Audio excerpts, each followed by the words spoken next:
Paramashivoham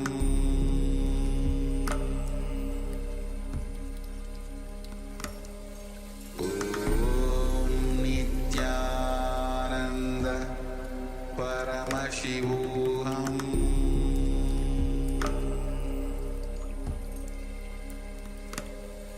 Om Nithyananda Paramashivoham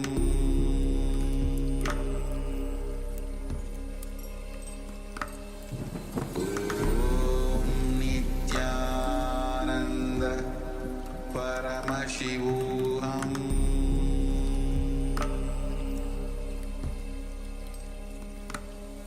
Om Nithyananda Paramashivoham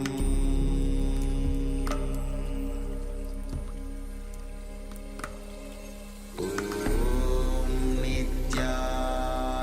Nithyananda Paramashivoham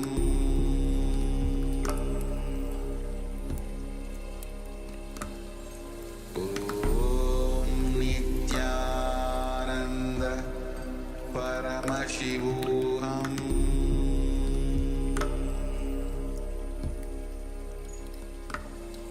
Om Nithyananda Paramashivoham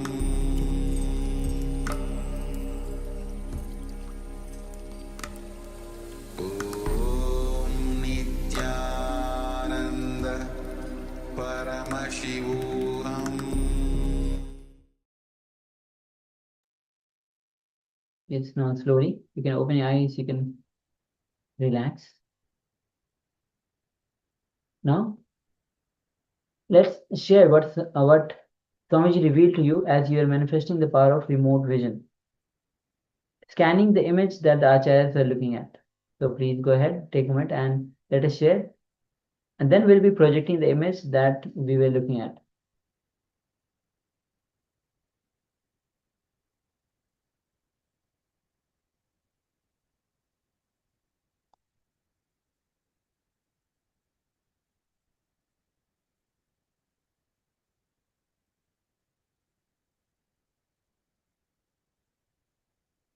So please go ahead, take a moment and share.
Yes, please continue to share.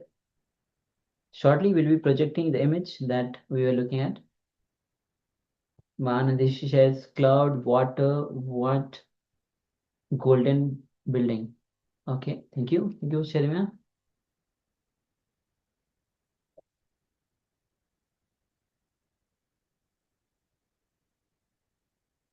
So if any of the participants would like to share, please go ahead. We'll be very shortly projecting the image which we were looking at.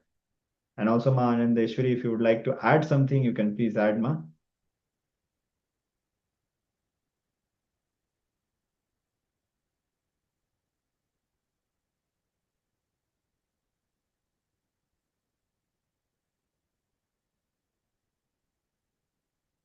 All right. So let's project the image. So this is the image of Swamiji that we are looking at. So you can see behind Swamiji's with nice Rudraksha jewelry, his pointing fingers. Behind you can see the Nataraja deity itself somewhere, and behind you can see the curtain, the cream color curtain with golden straps. We don't have golden building, but or it might be a golden building, we don't know, but there's a golden straps for sure. Water. It's a common kind of a hall where definitely water will be there, for sure. So yes, this is the image that we had projected. So you got it right. So yes. Understand the water, the golden, these are the right things. So yes, thank you. Thank you for sharing us. All right. So with this, let's move to the next revelation by Swamiji. Now Swamiji will be revealing to how to evolve your consciousness through practice and intensity. See, all time we know that we have to raise our consciousness, we have to evolve our consciousness, but wow, but how? So Swamiji will be revealing the practices, the intensity that we need to implement in our life to evolve our consciousness and how to be spontaneous. So let's come to the space of listening and let's enter into this revelation.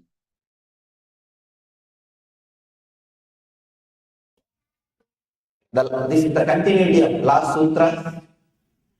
In the last few sutras, Patanjali has explained the 5 modifications of the mind which can lead to suffering or joy.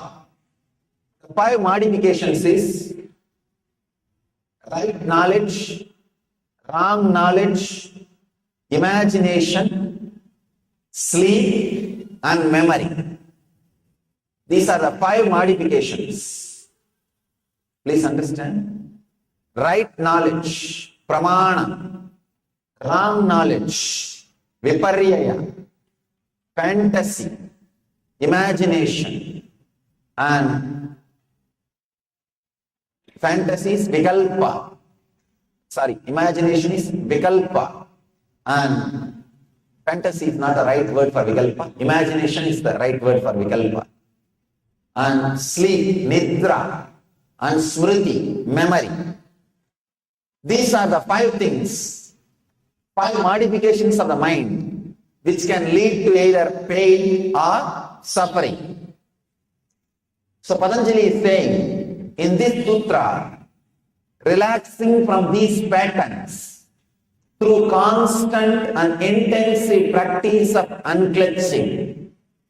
He says relax from these 5 patterns by constant and intense practice of unclenching. Abhyasa vairagyabhyam. That's the key.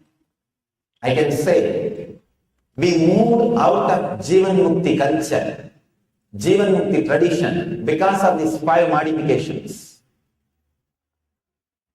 Especially the imagination, sleep and memory. These 3 modifications, these 3 put together, we may call it as wrong knowledge. Many times we have wrong knowledge about the world, about us and about the universal energy. Because of wrong knowledge, we move out of this great Jivan Mukti tradition, this great living enlightenment truth. Patanjali says, come back. Relax from these patterns through constant and intensive practice of unclenching. People ask me, what is the solution, Swamiji? Here Patanjali gives a solution. Abhyasa vairagyabhyam. That's the key. Abhyasa means again and again and again practice.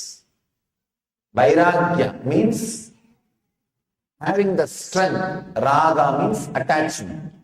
Vairagya means beyond attachment and detachment.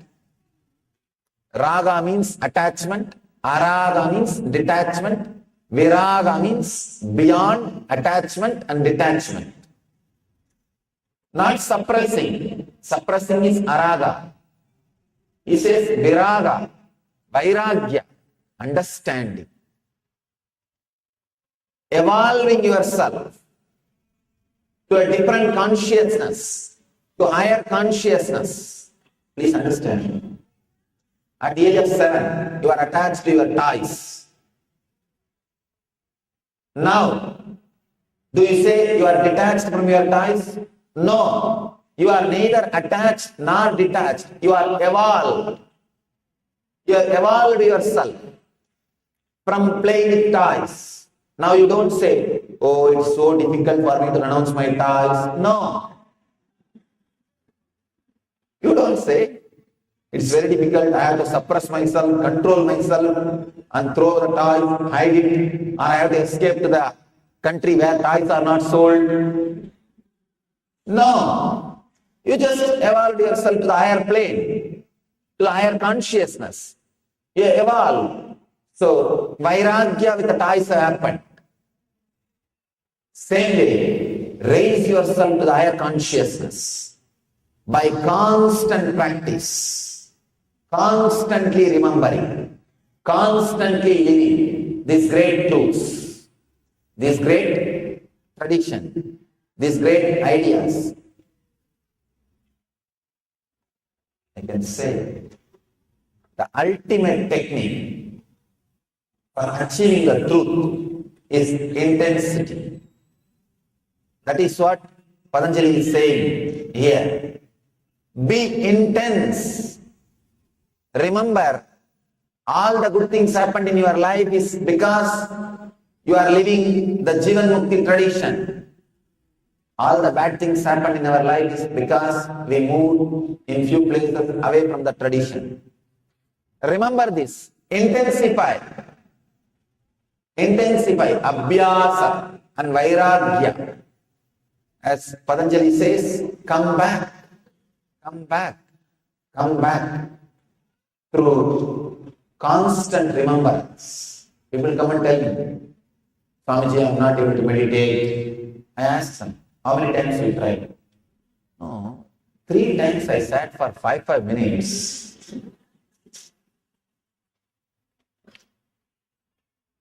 40-50 years, you did not bother to control your mind. It was running around as it wants.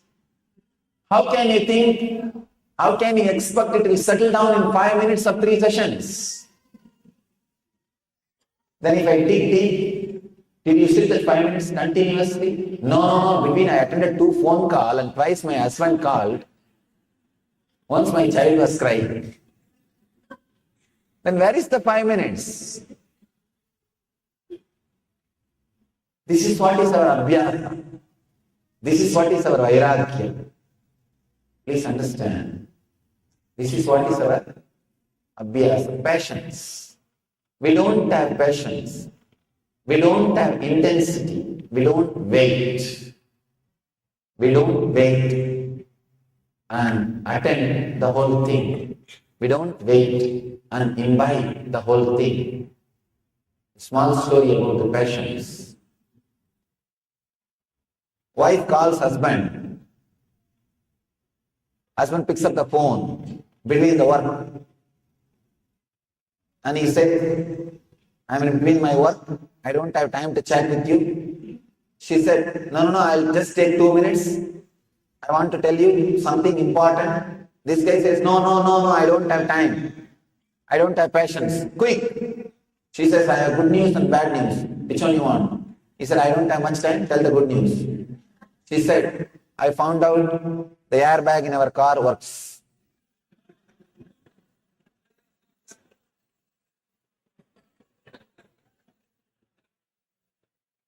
Understand? We don't have patience. We don't have patience to look into the situation, to look into our mind, to live with it. We are suffering too much. We are suffering too much without having patience, abhyasa and vairagya. Without having that abhyasa and vairagya, we are suffering too much.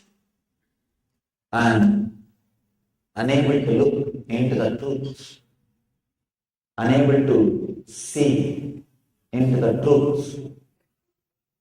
This great word, Abhyasa and Vairagya,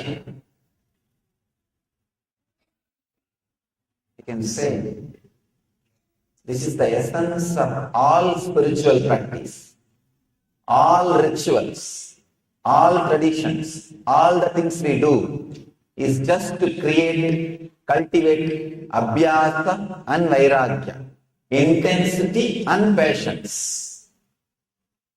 Intensity to do things, patience to look into the things, to wait for the result. Abhyasa and Vairagya, either we are restless or we are not intense. Either we are restless or we are not intense. The great truth Patanjali is trying to express today is Abhyasa and Vairagya, the patience. Again and again, even patience may not be the right word. Intensity, and again and again and again, trying, constant and intensive practice. Whenever you feel like moving away from Dharma, come back.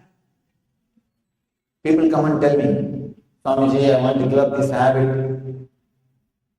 But again and again mind goes the same way, what to do. Don't feel too guilty about your failures. Feel at least few times you are successful. Somebody came and complained to me. Swamiji, 10 times I fell. I said, don't bother.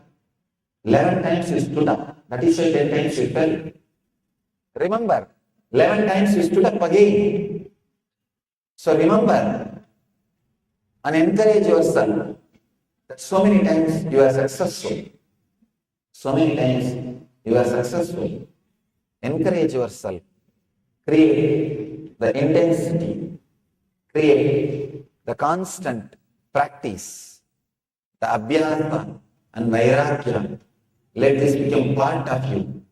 Whenever you move out of Dharma, out of the Jivanmukti life, come back. Come back. Again and again and again. Live sincerely. Even once you are successful, feel joyful about it. Feel blissful about it. Enjoy. Celebrate your success. You will see, you will feel again and again like coming back and living this great tradition. Whenever you are successful in following the tradition, celebrate. Whenever you are failure, bring yourself back again. Constantly, intensely practice the Dharma by unclenching from the wrong mental setup. Mental setup of imagination, mental setup of sleep, not only the sleep in the night, the day sleep, daydreaming, unclenching from all that, and memory, the wrong memory. Actually, right memory can lead you to bliss, but wrong memory can lead you to pain. The right memory means remembering to unclench can lead you to bliss. Wrong memory means constantly remembering the painful, suffering, suffocating things in the life. All these five, right knowledge, wrong knowledge, imagination, sleep, memory, all these five can either lead to pain or joy. So use all the five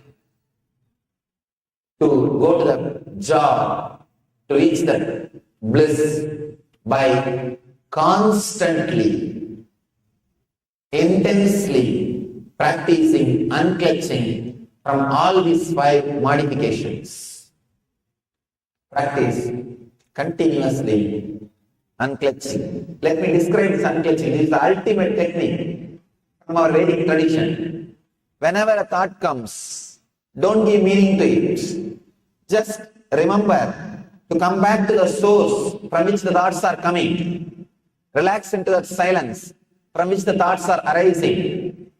This is the ultimate meditation technique also. I have explained in many discourses, like Be Unclutched, many programs, this unclutching technique. It's available even in YouTube. If you spend a little time and study this technique and practice, it will really lead you to deep peace and bliss. You will live Vedic tradition. Please understand. Unless you yourself internalize our tradition, live the joy of our living enlightenment, Jivan Mukti, you cannot hold on to tradition, you cannot pass it on to the next generation. All the parents come to me and say, Swamiji, please give me some way, I should be able to teach this tradition to my next generation. I tell them, first you internalize. The big problem is we don't believe and we expect our next generation to believe. Our next generation is more intelligent than us. What to do? They are ready to do only things which you do, not what you say.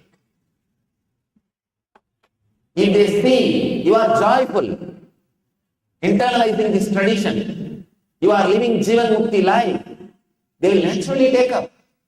The other day, one boy, 14-year-old boy was brought to me by the mother. The mother's complaint is, Swamiji, please tell him to listen what I am saying. First problem, I thought, oh God, how to tell? Anyhow, I told slowly, why don't you tell by yourself? She said, no, you have to tell. Finally, I asked the boy, why don't you listen to your mother? You see, even I am listening.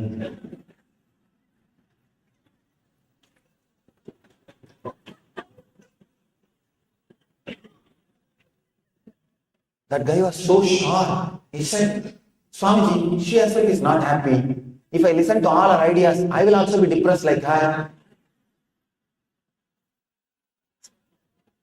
I was shocked. I somehow managed that boy. I convinced him, but I was not convinced. What he is saying is true. Please understand. If you want to protect our dharma, protect our tradition and Indian culture, first thing you need to do, drink deep the divine juice. Drink that great tradition. Live it. Imbibe it. Read the scriptures. Listen to these great truths. Internalize them. Live in your life. Please understand. There are not even hundreds, thousands of rich Indians come to me and they say, Swamiji, please tell me. Somehow I want to keep the tradition alive for our next generation. The other day, one devotee went to one temple, not our temple, to one temple. The devotee challenged the temple. If you bring one youngster from your community to your temple, I will give you $100,000. They are not able to bring. They are not able to bring their youngsters, their next generation. This devotee said, if you can bring one youngster from your community to your temple regularly, if you can convince him about what you are teaching, what your temple stands for. Sorry, no temple teaches in the Western countries. That's a big problem. Our temples should become education centers, not only worship altars. It should become education centers. All our temples are originally made as universities. Unfortunately, it has become just worship altars. Some places, I am really feeling sad to tell you, not even worship altars, political centers. See what we have done with our temples.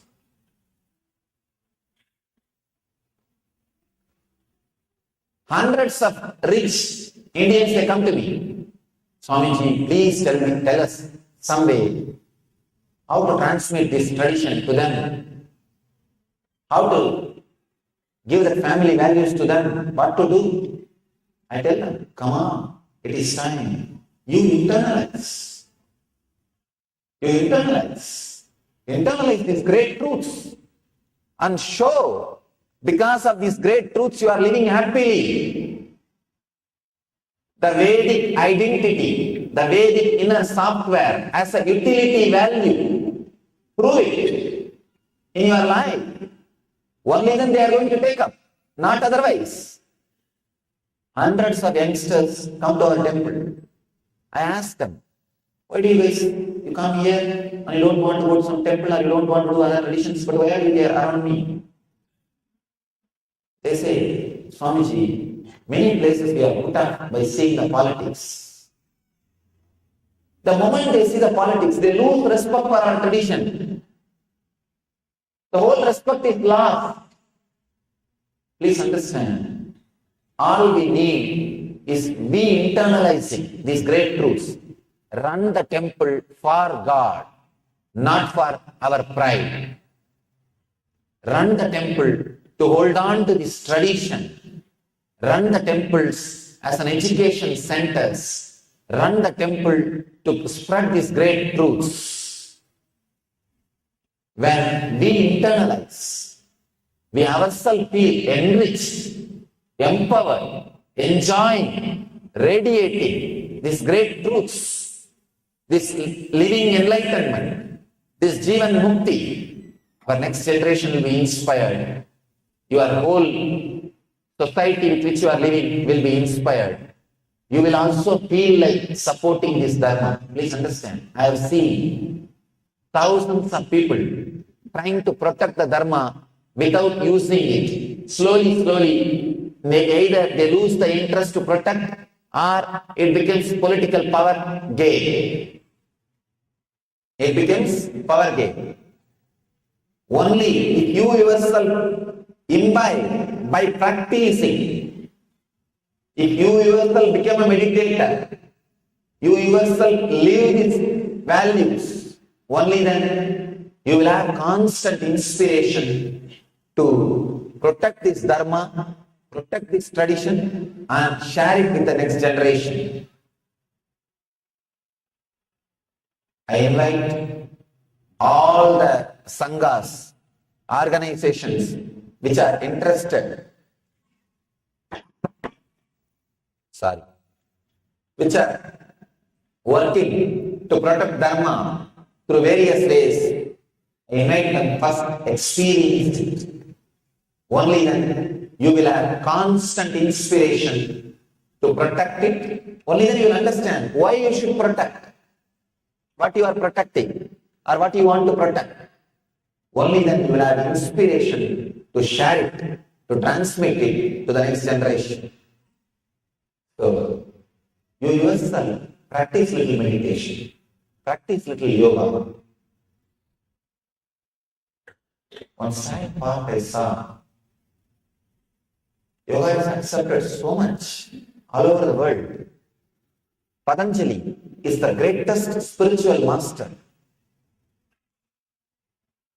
One sad part, we ourselves don't practice. We think, oh, it's Indian, we know it. Because it is Indian, we know it. We know in the young age my grandfather used to do, he will tell me to do. It's okay, it's after all ours. Please understand, medicine may be yours, it may be in your bed, in the bedside cupboard, but only if you take, it will have effect. You will have effect. Just like medicine lying in the cupboard is no way going to heal you or cure you. The yoga or the great traditions lying in the corner of your mind, thinking, oh, it's after all mine, I know it, we know it, it's no way going to help you. Unless you live, it is not going to become part of us. Please understand, you yourself imbibe and practice, learn, let these great ideas enter you. Let you internalize these great ideas. Let you meditate a little bit. let you live the joy and bliss of living enlightenment, Jivan Mukti. Only then you will feel, you will know the reason why it should be protected. You will have tremendous inspiration to preserve it. You will have tremendous courage and energy to propagate it, to spread it. So I call upon India and Indians all over the world, Uttishtata, Jakrata, Prapyavaran, Nibodhataha. Arise, awake, stop not till the goal is reached. Goal is Jivan Mukti. Let you all live enlightenment. Let you all achieve and radiate living enlightenment, Jivan Mukti. Let you all achieve and radiate the eternal bliss, Nithyananda. Thank you.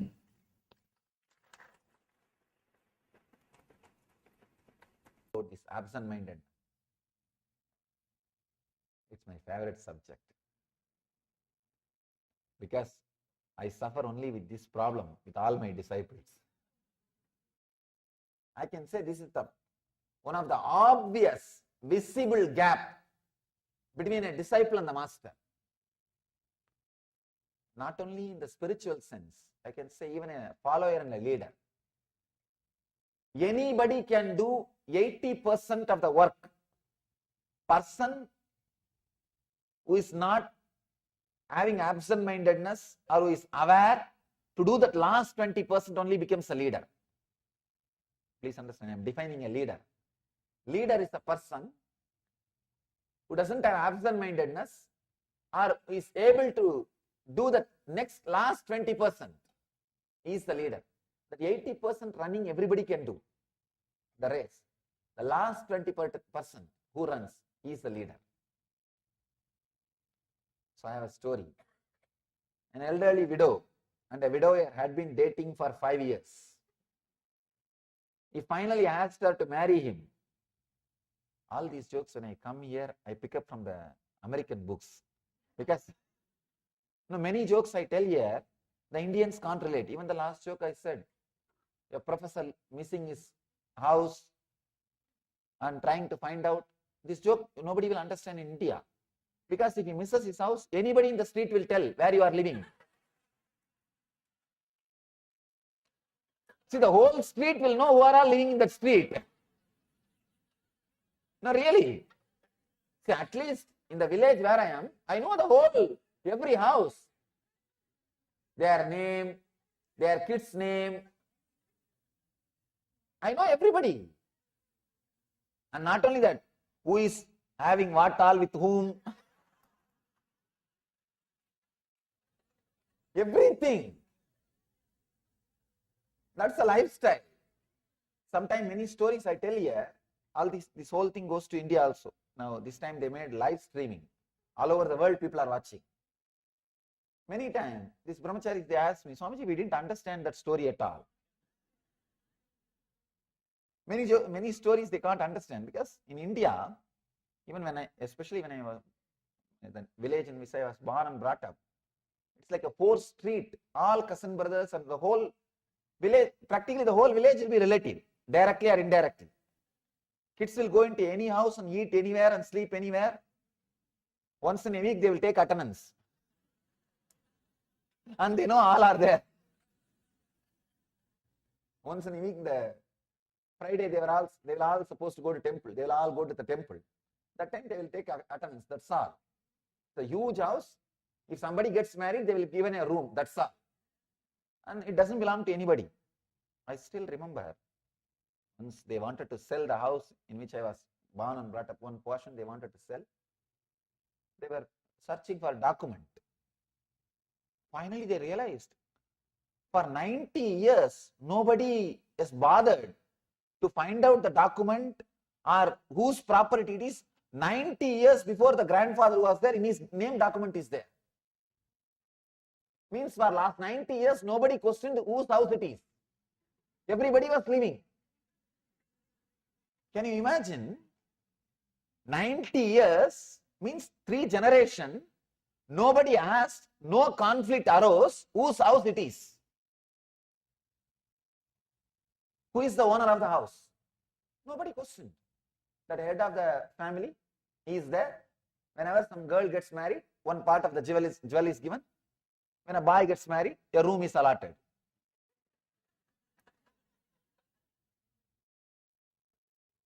So they can't relate for this joke.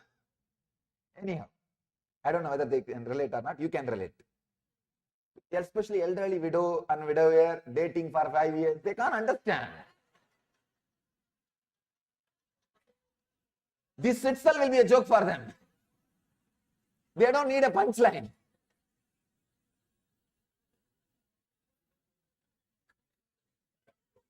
No, really, the other day, I was talking to one of our American disciples. He was very sorry for my father. My father died in a very young age. He was 50s, early 50s, he passed away. So he is very sorry. And he can't understand that my mother cannot remarry in India. They don't even think. And he is thinking, he can't understand. He is thinking, when will your mother get the next marriage? I said, oh God, forget about this. We can't even think. Forget about this idea. I never even, it's the wildest dream. But in this, he was not able to understand. He was not able to relate. Why? Your mother must be just in her 50s. Why she should not remarry? In India, of course, in the modern days, that is also less than 40 means only they think of second marriage. After 40, they don't even think. Many things. So the first line itself, they may be laughing now. He finally asked her to marry him, and she immediately said yes. But the next morning, he could not remember what her answer had been. In desperation, he decided to call her. He forgot. He says, this is really embarrassing. But when I asked you to marry me yesterday, well, this morning, I just could not remember what your answer was. She suddenly said, oh, I am so glad you called. I remembered saying yes to someone, but I could not remember who it was.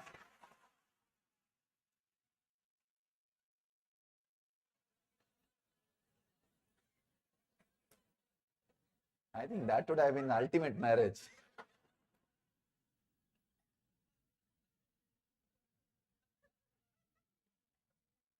Anyhow,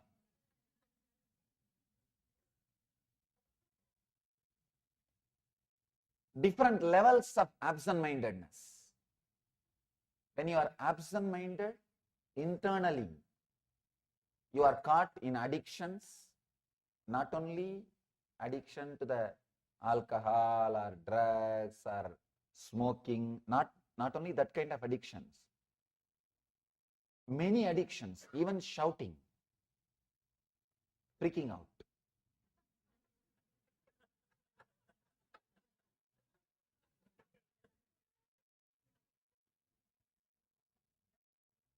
You can see your whole life. Try to live for a few days with awareness. You will be walking in the same way inside your house. You will be sitting in a same sofa. Many times inside the house, they share the sofas. This is for you, this is for me mentally. They sit in the same sofas almost. And when you come down in the same way. Sometimes even for 6 months, you don't use many parts of your house. Many parts of your house, for 6 months, you don't even use. I describe aparigraha. Aparigraha means living with minimum things. Whatever you have not used for last 6 months, donate it to some charity. Give it away. Somebody came and said, Swamiji, will they take my brain?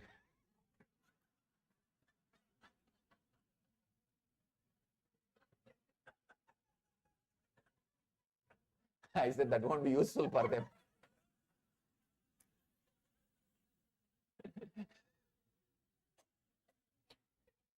Whatever you don't use, you are not used for 6 months, give it away.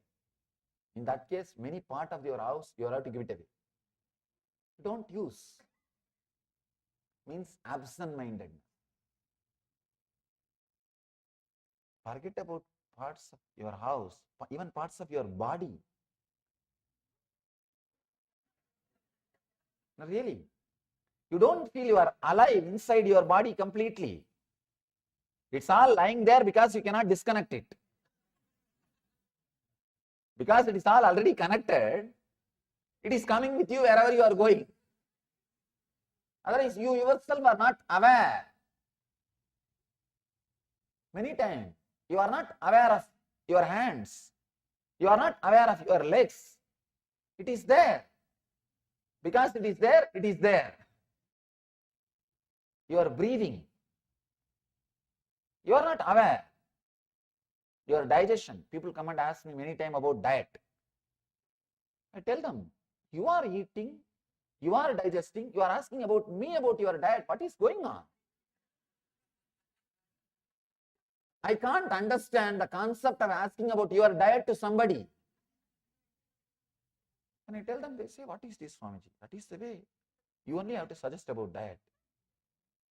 Means what? You are not even aware of your digestion.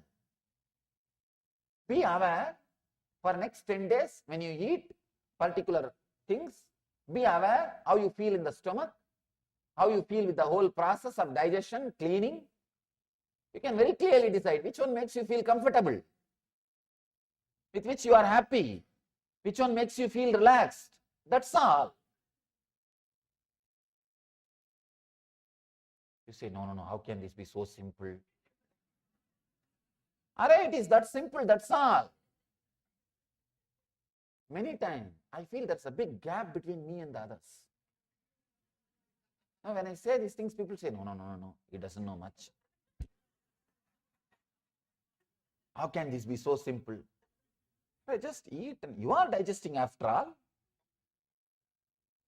Somebody else is digesting for you. Unfortunately, it's not happening. We don't have machines which will do that for you. Of course, now we have machines for dialysis which will do your kidneys work. We have many other machines. I don't think still we have a machine for your digestion. You are digesting. Just be aware of digestion system. Suddenly your body will tell right quantity, right quality, everything. That is why Patanjali never speaks about a particular diet. He only gives you simple suggestions and leaves it. He says, you be aware. Don't be absent-minded. Bring more awareness to your stomach. Bring more awareness to your diet. Bring more awareness to what is happening inside. The moment you dump, you are disconnected. You forget all about your stomach and food till the next meal. One person came and told me, Swamiji, I can't practice yoga. Can you suggest something else? I said, why? He said, there should be 3 hours gap between 2 meals. They say to do yoga, there should be 3 hours gap after meal. Said,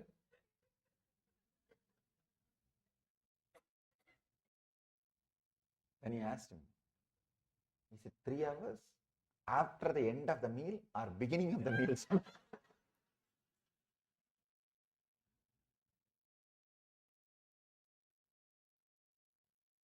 We became so insensitive, disconnected.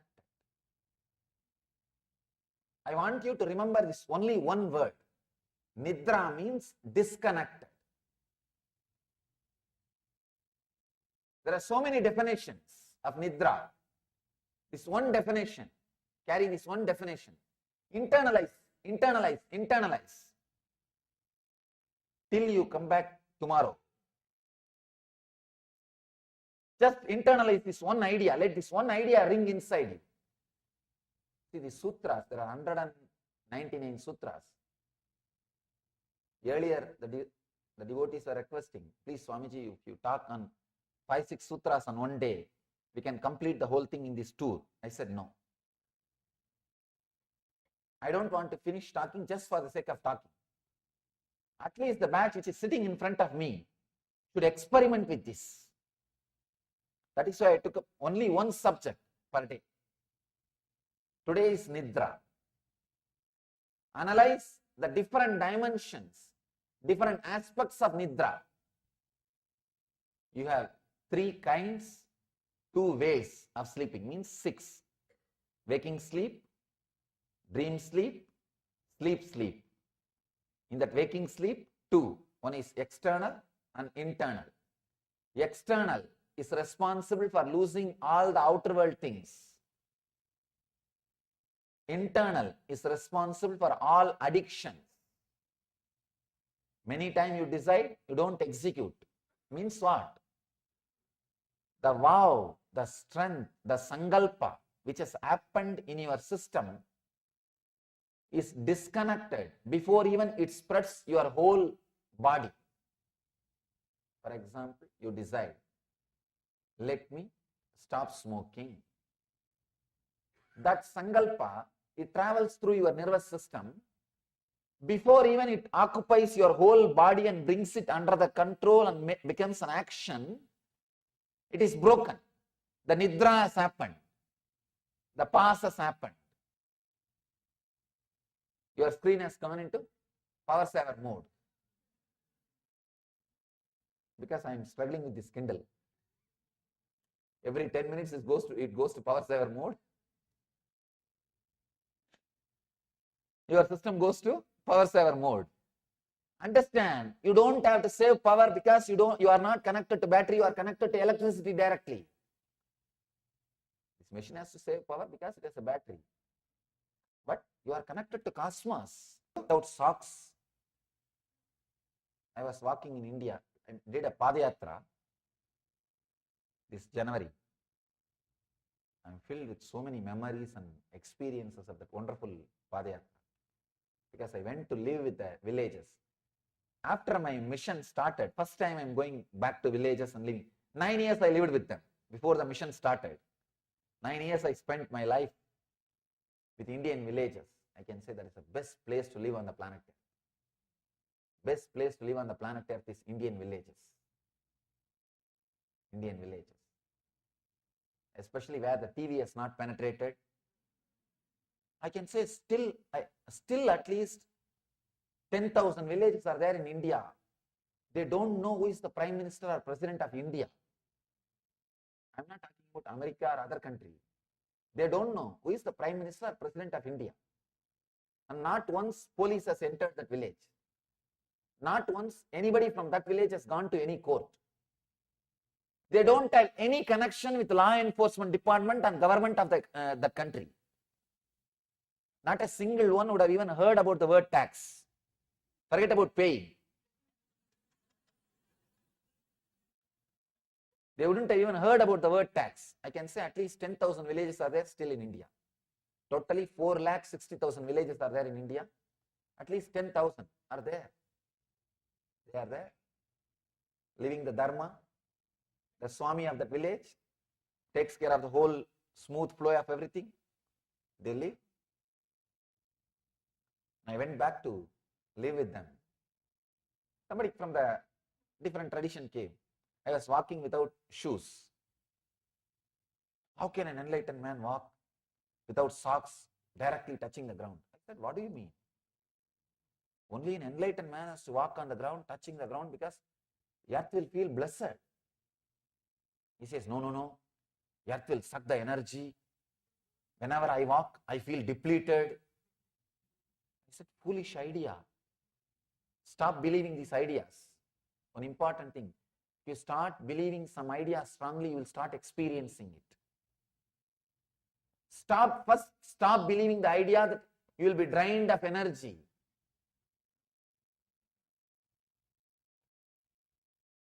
You need to forget some 10-15 words from your dictionary. I am burnt out. I am swamped with the work. Too much is in my plate.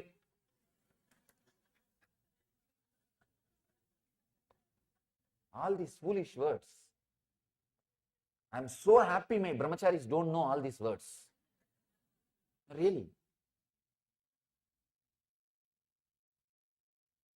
All these words create that experience. When you start believing, you start creating that experience. I can say these are some of the poisons put inside your system. Slow poison put inside your system. I told him, understand, you are suffering and you will continue to suffer if you carry these words like a earth will suck my energy, this will suck my energy, that will take away my energy. That's one group which teaches. Keep your eyes always closed whenever not needed. Open it only when you need. Otherwise, the magnetic, biomagnetic power will go away through your eyes. Oh God.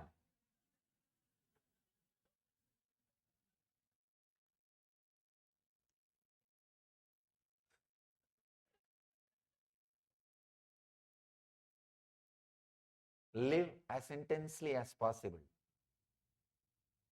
Existence is not here to suck from you. It is here to supply you. You need the understanding from the other side. You need the understanding from the other side. It constantly rejuvenates you. It constantly rejuvenates you, refills you.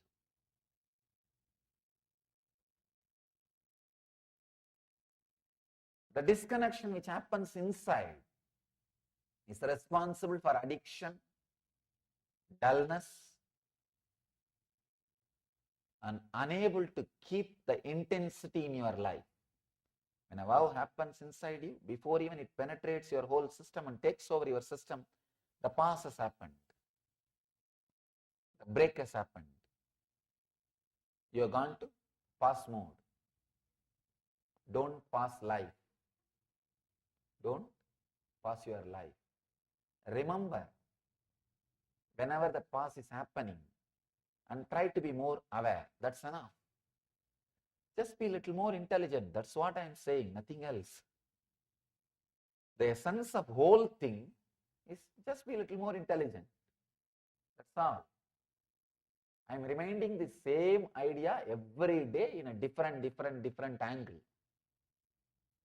Patanjali is also saying the same thing in a deeper and deeper ways. First he expressed about right knowledge. With right knowledge, nothing much needs to be changed. You don't have to work so much on the right knowledge. That is not a problem at all practically. Then wrong knowledge. You need to work little on it, correct the direction. Vikalpa, imagination. Not only you need to correct the direction, very content has to be changed.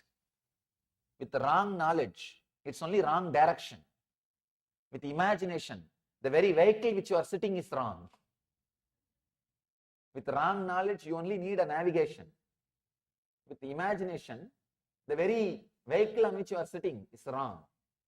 I have a story about imagination.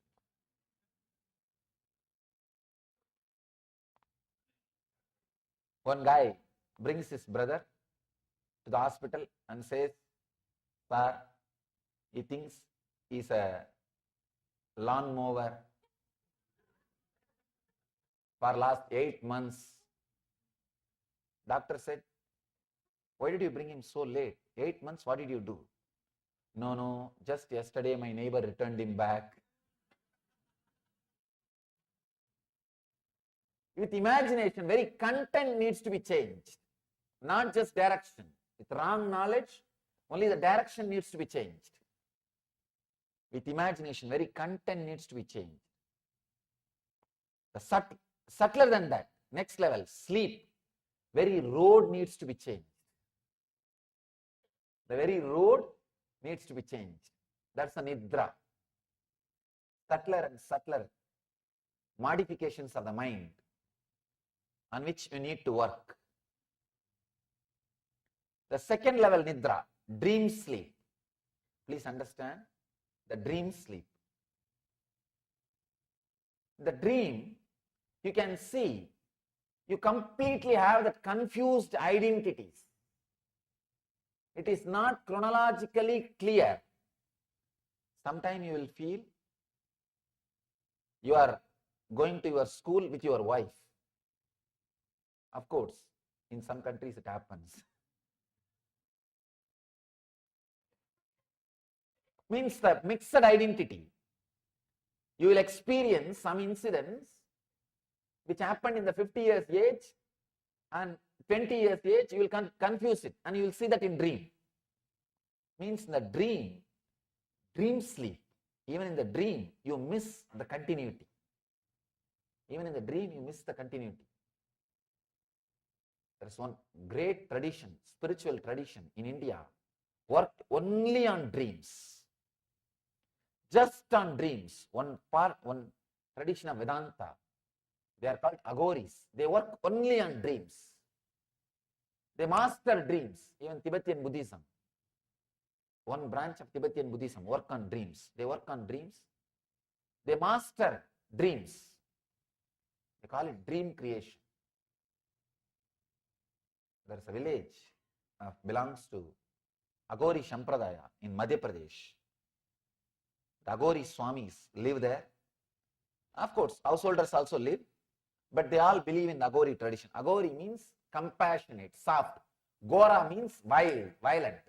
Aghori means compassionate, soft. We have a wrong understanding about Aghoris. We think Aghori means violent, wild. No. Gori means wild. Aghori means soft, compassionate. They work on dreams. They have a tradition. If they see a dream that as if they disrespected somebody or abused somebody, in the daytime, they will go to that person's house and ask for forgiveness. Please forgive me. We do the opposite way. The daytime we abuse, in the dream we may ask forgiveness. That also we may.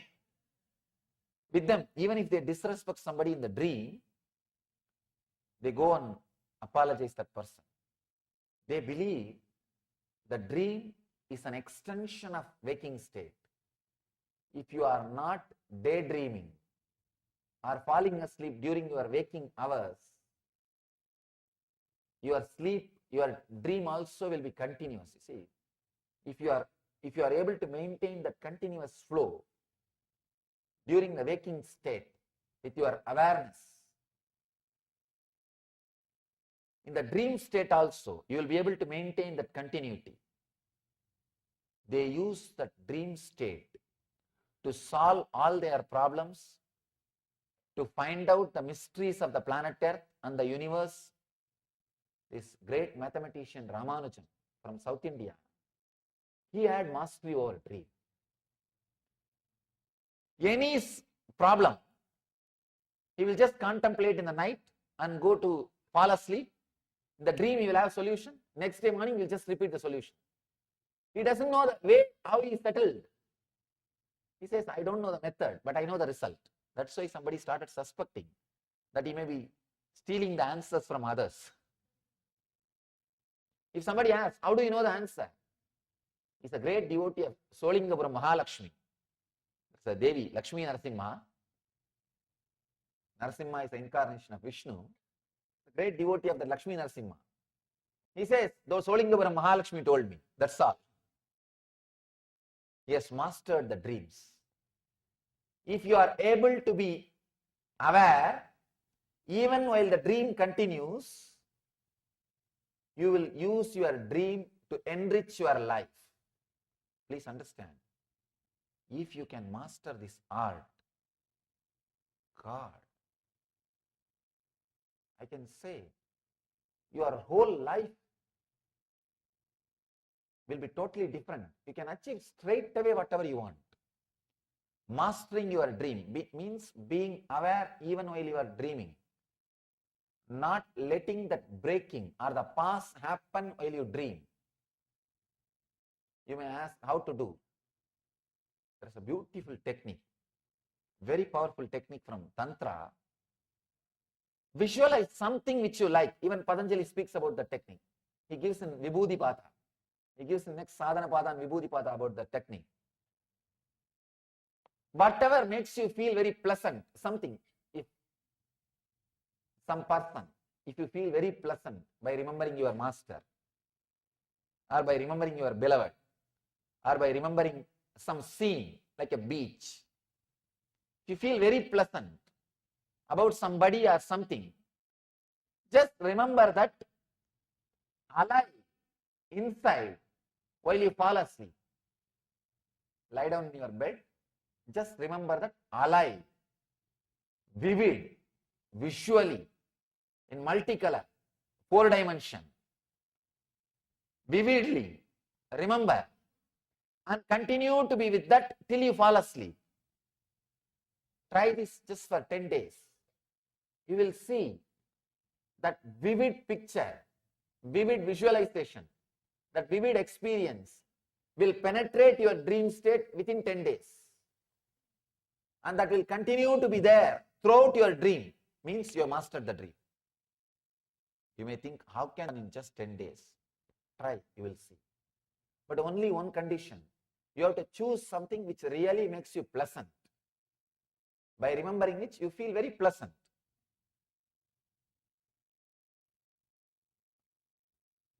You will continue. You will not have that dream sleep. If you have this, if you master this, you will not have dream sleep. Please understand. Patanjali is talking about many mystical dimensions. He is talking about all these things to awaken those mystical dimensions in you. Life is not just all about having what you call good life. Just few cars, few houses, and a family, maybe few wives. But sometimes I really wonder how these guys are able to manage few affairs, because constantly you have to hide. No, that's a big problem. And you need to spend so much of energy. Really, the other day I was discussing with one of our disciples in Houston. That guy was telling, Swamiji, it's a big headache. Maintaining is a very big job. You need to constantly keep in touch. Anyhow, that is not all about good life. I asked him, we were discussing, he was talking about one subject, in particular field, in this country especially, the Indians are very good, it seems. I was talking about the medical profession and few things. I asked, how come? How it is happening? He said, first thing, the worry about maintaining other affairs are less only. When you start maintaining, it's a big responsibility. Anyhow, it's like a big load, I can say mental load. Patanjali gives all these methods and techniques to awaken the higher energies inside you. He is not talking, he is not interested just to stop that good life. What you call it, good life? No. What you say, the family, house and money and health. No, he says, no, that is not all about life. There are so many other things which you can experience when you can have human body. It's like, you see, what is good life? You go to Hawaii and you know all the most frequented places.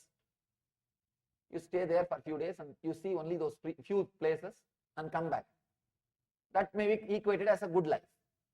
But seeing every place, experiencing everything is what I call complete life, yogic life. That is what here Patanjali wants you to live. You come here and what you call that, the definition. You see, whenever you go to a new place, you know the tourist guide is there. The tourist guide will say few places which they got sponsor, that's all.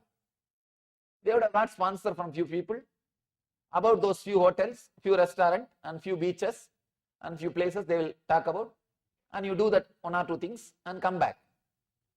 Same thing most of us do in the planet Earth. When you come here, You see the tourist guide which your parents are carrying. And you say, one marriage, one house, 2, 3 car, little bank balance. You do that and go back.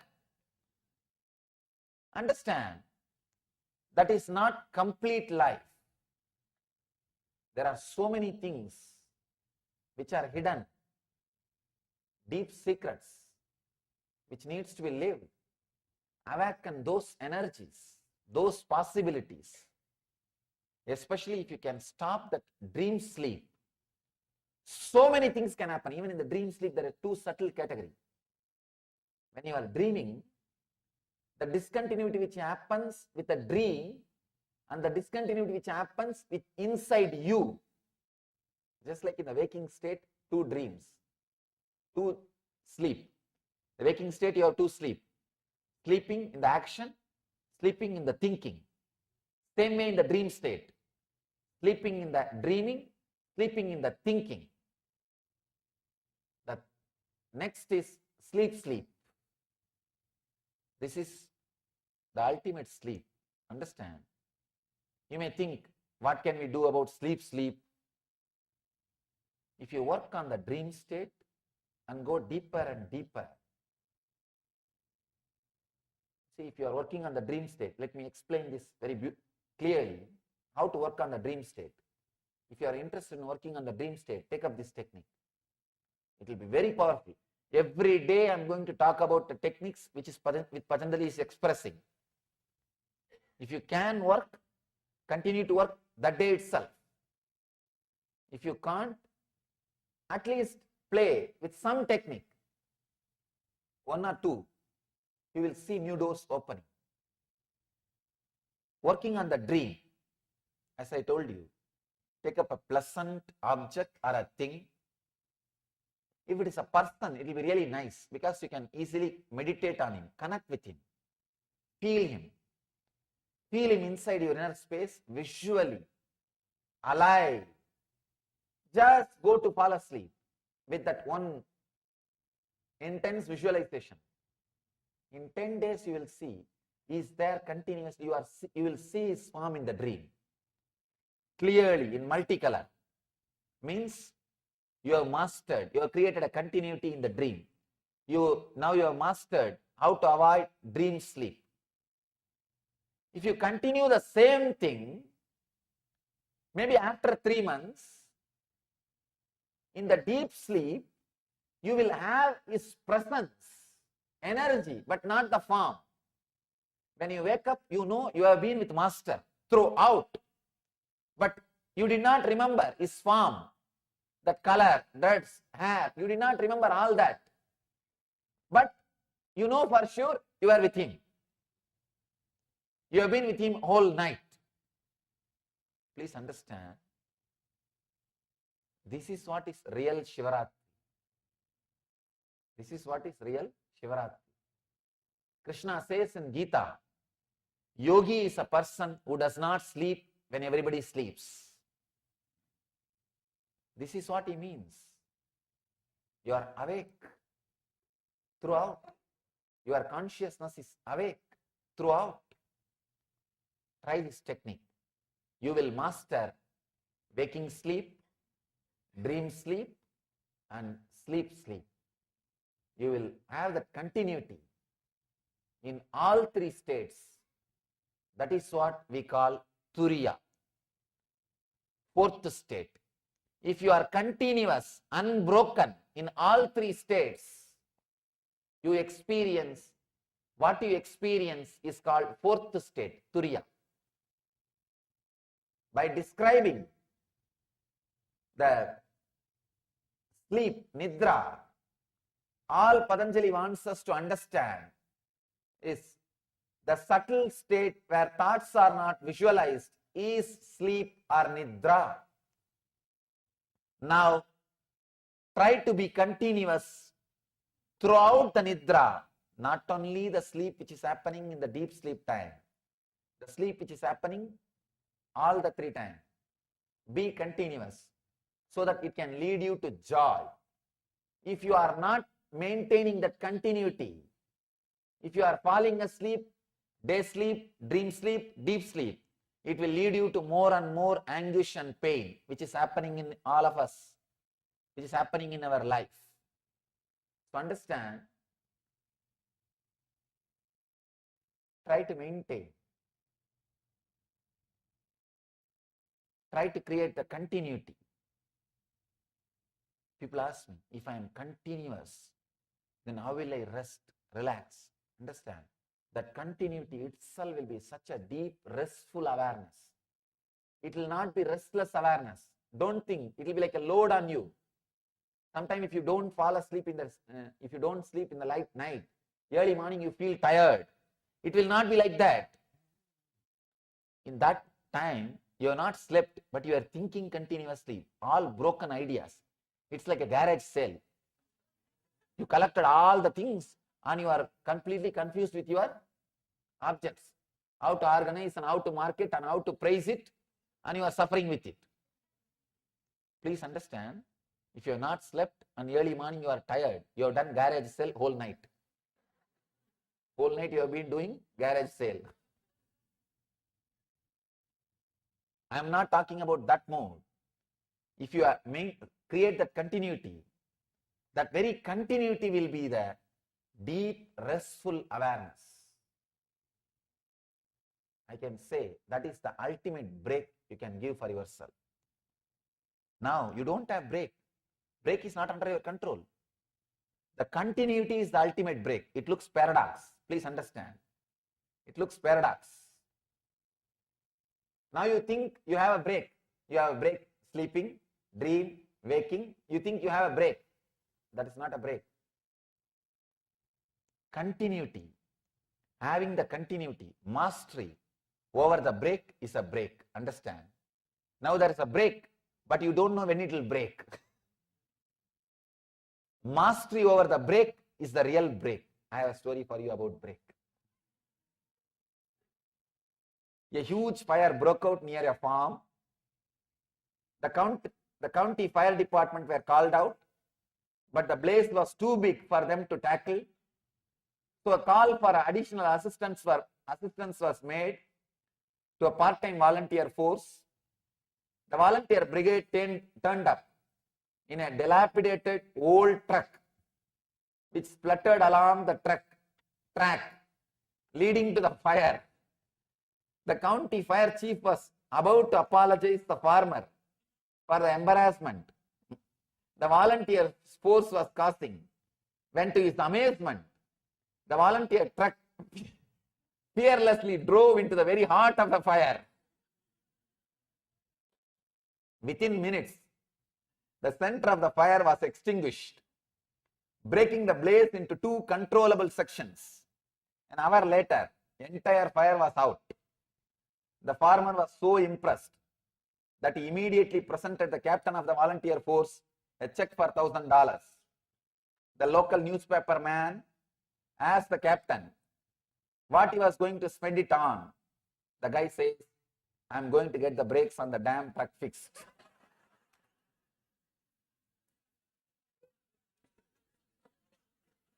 If you can break your brake, only then it is brake. Otherwise, it can't be brake.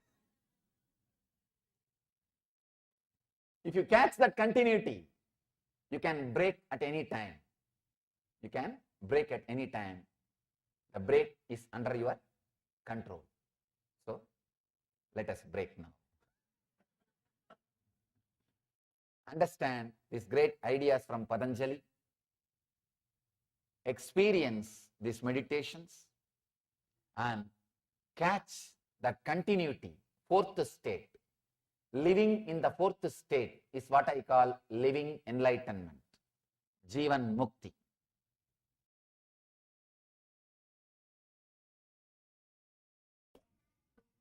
As the earth turns inward during the divine Chaturmasya, while prayers rise like incense through the heavens, and when even gods observe celestial silence, a divine anticipation stirs in the heart of creation. As the universe prepares to explode with ecstatic joy, for the impossible is about to become possible. The unborn to be born. The teacher of the Gita, the liberator of the worlds. This is no ordinary day.